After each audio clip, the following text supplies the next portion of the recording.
તમારું નામ? મારું નામ સોએબ આદમભાઈ જાગા. બાળકનું નામ? અલ્ફિયા સોએબ જાગા. બાળકને શું તકલીફ છે અને ક્યારથી તકલીફ છે?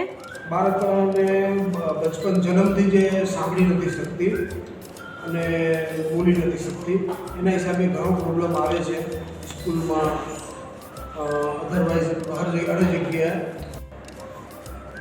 બાળકને બોલાવો તો. અલ્ફિયા. તમારું નામ? મારું નામ સોએબ આદમભાઈ જાગા. બાળકનું નામ? અલ્ફિયા સોએબ જાગા. તમને આ મશીનની જાણ ક્યાંથી થઈ? સ્કૂલમાંથી. આ મશીન તમને ક્યારે અને ક્યાંથી મળેલ છે? આ મશીન મળેલું છે મને 4/10/2024 મળેલું છે. આ મશીન મળ્યા પછી બાળકને હવે કેવું છે? બહુ સારું રિસ્પોન્સ મશીન આપે છે. પછી બાળક શ્રી નરહરીભાઈ અમીનનો આભાર માનીએ છીએ જેમણે આ મશીનો અમને આપ્યા. શ્રી